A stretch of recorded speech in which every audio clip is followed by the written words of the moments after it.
Knowledge, the key to enlightening our primitive minds and the essence of freedom. Universal truths that span the evolution of time. Possessed and practiced by the ancient beings lost to modern humans. Now we enter a new world where this ancient knowledge can be revived, a place that we call wandering knowledge.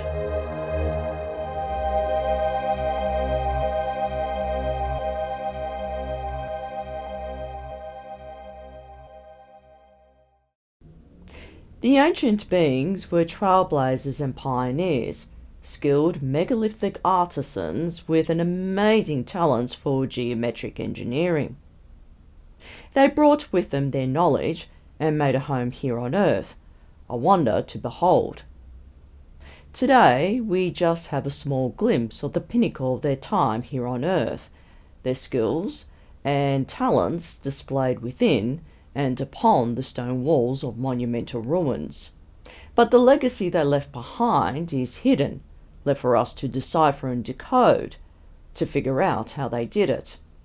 And not just their technology used to construct their world, but also how they lived.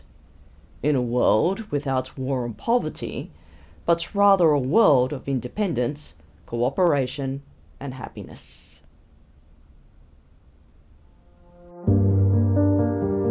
Snapshots of their world are displayed in many stone-walled monuments.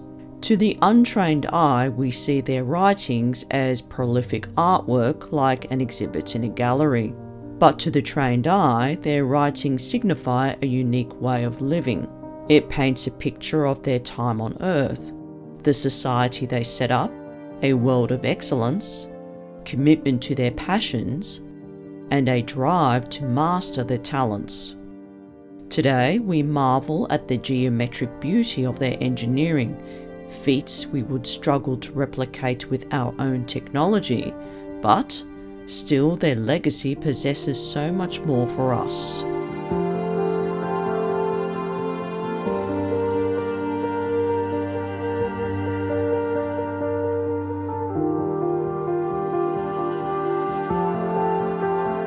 The ways of their world were not based on rules and regulations governed from above. No leader, no top dog. No media darlings nor propagandic tall stories telling them how they should live their daily lives. Most simply put, they were leaders of their own lives. They educated through example, by living their best lives possible and allowing others to do so. And this was our shared failure. For despite great capabilities, humans failed to follow their example.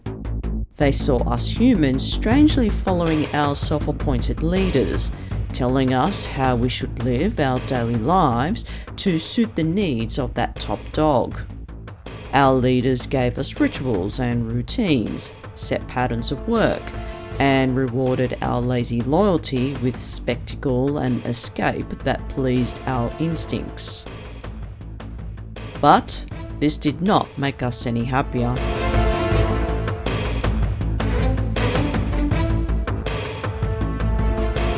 The ancient beings saw this as odd.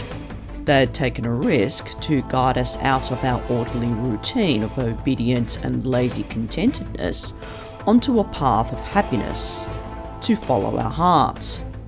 It was their way, and how they prospered and thrived peacefully. They knew well that the perils of following one's head were as catastrophic as following one's instincts. They knew that life was about much more than surviving for another day. They aligned their head with their heart as one, adjusted with practice through observation and patient thought until they knew in their hearts what was worth pursuing.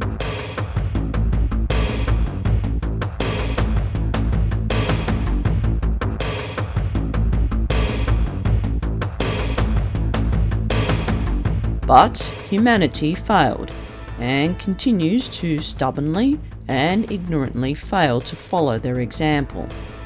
We are a species of fear-driven followers and instinct-driven, egocentric leaders, following our heads one moment, then following our gut instincts another, flip-flopping from the path that society dictates for us to a self-destructive path chasing a buzz.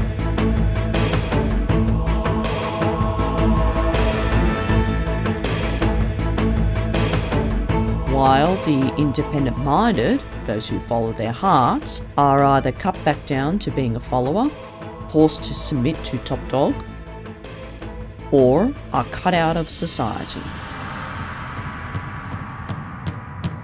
And then the followers are left to settle for contentedness, allowing their dreams, ambition, and passions to slowly die, as they lack the courage that only comes when you truly know what your heart wants.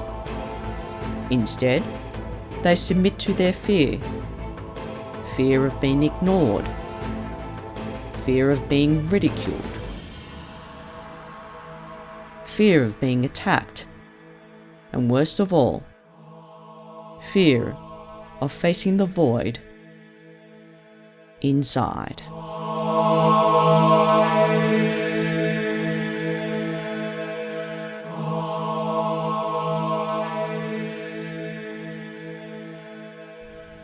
So, how do you follow your heart?